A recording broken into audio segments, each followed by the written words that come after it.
எல்லாருக்குமே பிரியாணினா ஃபேவரட்னே சொல்லலாம். அதுவும் கல்யாணத்தில செய்ற பிரியாணியோட டேஸ்ட் வந்து அடிச்சுக்கவே முடியாது. அப்படிதான் வந்து பார்த்தீங்கன்னா, ரீசென்ட்டா நான் போன கல்யாணத்தில மட்டன் பிரியாணி நல்லா சுட சுட பிளேட்லாம் அடுக்கி பக்காவா இருந்தது. ஸோ இதெல்லாம் பார்த்து செம்ம டெம்ப்ட் ஆனோனே, உடனே நான் போய் பந்தியில உட்காந்துட்டேன். ஸோ உட்காந்தோனே கத்திரிக்காய் பச்சடி வந்தது. அது கூடவே அடுத்தே வந்து பார்த்தீங்கன்னா, நல்லா சூடா பிளேட்ல நெறைய பீசஸ் போட்டு மட்டன் பிரியாணி குடுத்துருந்தாங்க.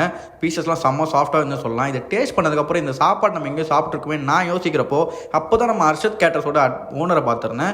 இவர் வந்து பார்த்தீங்கன்னா, ஃபுல் கேட்டரிங் எடுத்து பக்காவாக பண்ணியிருந்தாங்க. அந்த சாப்பாடு எல்லாமே குறைய சொல்ல முடியாது. அண்ட் இது பத்தாதுன்னு பிரியாணி சாப்பிட்டு இருக்கிறப்போ ருமால் ரோட்டியுமே வந்து பார்த்தீங்கன்னா மண்டபத்திலேயே அதுக்கு தனியாக டீம் வச்சு நம்ம சாப்பிட்றவங்களுக்கு ருமால் ரோட்டி, அது தொட்டுக்க சிக்கன் கிரேவி நல்ல குவாலிட்டியாக நல்ல ஒரு பீஸோட நல்ல முந்திரிலாம் போட்டு பக்காவே நின்று சொல்லலாம். இது பார்த்தாது நம்ம எல்லாருமே பிரியாணிக்கு சிக்கன் 65 சைடி சாப்பிட்ருப்போம். ஆனால் இவங்க வந்து பார்த்தீங்கன்னா டிஃப்ரெண்ட்டாக மண்டபத்திலே சுட சுட ப்ரிப்பேர் பண்ணி தந்தூரி சிக்கன் தராங்க. அதுவும் சூடாக சாப்பிட்றதுக்கு பக்காவாக இருந்ததுன்னே சொல்லலாம். ஸோ செம்ம ஃபுல் பேக்ட் ஒரு டின்னர் சாப்பிட்ட ஃபீல் கொடுத்தாங்க.